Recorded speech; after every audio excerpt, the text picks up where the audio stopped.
সব বেঈমান খাইতেছে কিনা দুনিয়া। তো আল্লাহ তাআলা বলে কুলু ওয়া তামাত্তাউ কালিলান, এই নাফরমান কিছু সময়ের জন্য দুনিয়ার মধ্যে খা, ভোগ কর, ইন্নাকুম মুজরিমুন, কিন্তু মনে রাখিস তুই কিন্তু নাফরমান, তুই কিন্তু পাপী, আমি কিন্তু তোরে ছাড়বো না। কবরের প্রথম রাত থেকে হাসরের ময়দানে আমি দেখবি তুই বান্দা আমি কত কঠিন কত কঠোর,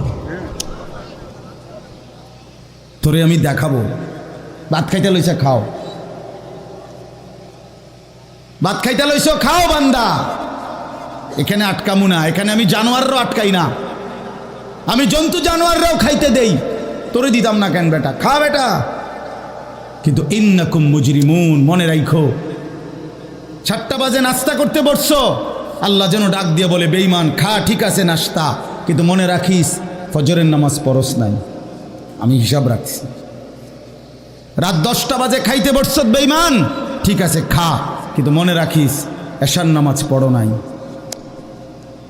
ঘর করলা, ফার্নিচার বানাইলা, ঠিক আছে থাকো, তো মনে রাখো এগুলো সুদের টাকা, এগুলা কাস্টমারের ঠকাইয়া মিথ্যা বইলা ওজনে কম দিয়া ওই টাকা আমি জানি, আমি বান্দা দেখব। ওয়াইলুন ইয়াউমাইযিল লিল মুকাদ্দিবিন, আবার বলতেছে আল্লাহ মিথ্যাবাদী নাফরমান তোমাদের জন্য বড় বেশি দুর্ভোগ, লাঞ্ছনা, আযাব তোমাদের জন্য, আযাব। এই জন্য আল্লাহ তাআলা বলছেন এটা। এরপরে আবার বলে দেখেন ওয়া ইযা কিলা লাহুমুর কাউ লা ইয়ারকাউন, এই ছেলেরা তোমরা সবাই শোনো, আল্লাহ তাআলা আবারও বলতেছে সমস্ত মিথ্যাবাদী নাফরমান তোমাদের জন্য হাসরের ময়দানে কেন লাঞ্ছনা হবে, এর প্রধান কারণ ওয়া ইযা কিলা লাহুমুর কাউ লা ইয়ারকাউন, যখনই বলা হতো নামাজ পড়তে, যখনই বলা হতো রুকু করতে, যখনই বলা হতো সেজদা দিতে, লা ইয়ারকাউন, আল্লাহ তাআলা বলেন সে রুকু করে না, সেজদা দেয় না, নামাজ পড়ে না, নামাজ পড়ে না। আল্লাহ বলেন আমি এতবার বললাম, এতবার বললাম, একটা দিনে 5 বার মসজিদে আজান হলো, একটা মহল্লায় শুধু একটা মসজিদ না, এক এক ওয়াক্তে এক একজনের কানে কমপক্ষে 10টা মসজিদ থেকে আজানের আওয়াজ আসে, ঠিক কিনা বলেন? কি রে বান্দা এত শক্ত হইলি কেমনে বান্দা, আমার এত বড় আসমান ও জমিন দিয়া, এত বড় কায়নাত দিয়ে বান্দা আমি তোকে লালন পালন করলাম, বিনিময়ে তুমি একটা সেজদাও দিলা না। 365 দিনে খোদার একটা বছর কোনো দিন ফজরের নামাজ পড়লা না, এ কেমন জিন্দিগি বাপ? এত এত কঠিন মানুষ কেমনে হয়, এত পাষাণ মুসলমান কেমনে হয় বাপ বলেন? আর কতগুলো কথা বললে বলেন? এই জন্য নওজোয়ান আমার অনুরোধ রইল, নওজোয়ান নিজেরে বরবাদ করে দিও না বাপ, নিজেরে শেষ করে দিও না, নষ্ট করে দিও না, কষ্ট পাইবা বাপ। একদিন কবরে তোমার 14 গোষ্ঠীর কেউ থাকবে না, একদিন হাসরের ময়দানে তোমার পাশে কেউ থাকবে না, তুমি শুধুই একা। আল্লাহ তাআলা বলছেন বান্দা আমি এত বড় কোরআন নাজিল করলাম, তারপরে আর কি বললে তুমি ঈমান আনতে, আর কেমনে বলতাম আমি?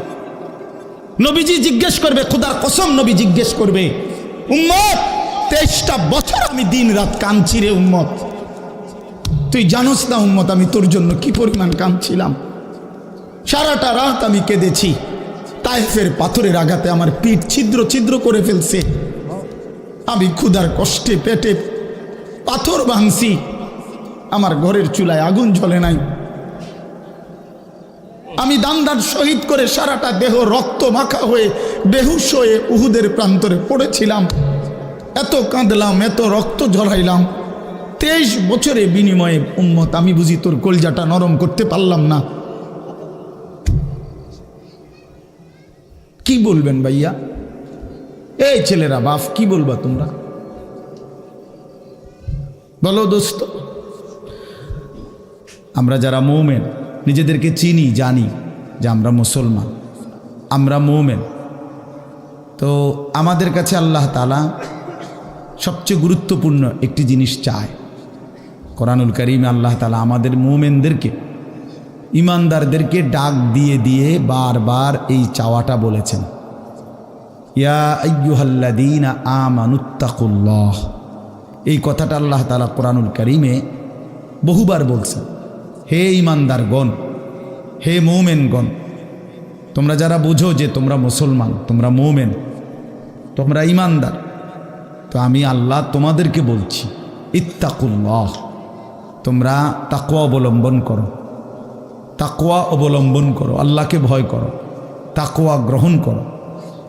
এই কথা এটা, এই তাকওয়া প্রত্যেকটা ঈমানদার, প্রত্যেকটা মুসলমান, ছোট বড়, জওয়ান বুড়ো, আমাদের সমস্ত ব্যক্তিকে আল্লাহ তাআলা বলেছেন বারবার, ইত্তাকুল্লাহ, আল্লাহকে ভয় করো, মানে তাকওয়া অবলম্বন করো। ছেলেরা তোমরা ভাই এই হাতে ধরা যেই মোবাইলগুলো এটা নামায় ফেলো। আরে ভাইয়া, আমাদের চেহারার দিকে তাকাই আসুন, শুধু শুধু এই মোবাইলটা নিয়ে ব্যস্ত হওয়ার কিচ্ছু নাই বাপ।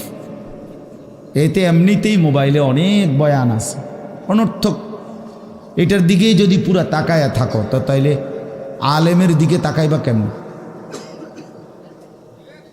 এই জন্য দোস্ত, এটা জরুরি বিষয়, এটা এতটুকু বোঝা উচিত, সবসময় মনে রাখা দরকার। সারাক্ষণ মোবাইল এটা নিয়ে ব্যস্ত থাকা, এটা আসলে একটা অসভ্যতা ছাড়া আর কিচ্ছু। এটা এত পাগল মানুষ হয় না আসলে। সামান্যতম বিবেক কাজ করা উচিত, বুদ্ধি বিবেচনা, নিজের আকল দেমাগ কাজ করা উচিত, যে ভাই আমি কতক্ষণ। এক মানুষ বুঝি সারাদিন এটা নিয়ে থাকে, তাহলে আমাদেরকে আল্লাহ তাআলা কেন বানাইলেন? এই পৃথিবীতে আমরা আসলাম কেন? আমার জীবনের উদ্দেশ্যটা কি? ন্যূনতম আকল তো থাকা উচিত যে আমি আসলাম কেন, কে পাঠাইলেন আমারে, কেন পাঠাইলেন, কার কাছ থেকে আমি আসলাম, আমি যাব কোথায়। প্রতিনিয়ত মানুষগুলো যে মারা যায়, ওরা যাচ্ছে কোথায়, কি হবে তাদের?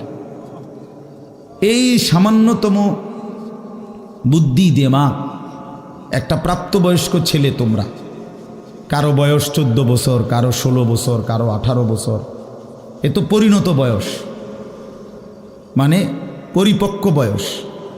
ওয়ালাম্মা বালাগা আশুদ্দা, একেবারে পূর্ণ শক্তির টাইম। কোরআন শরীফ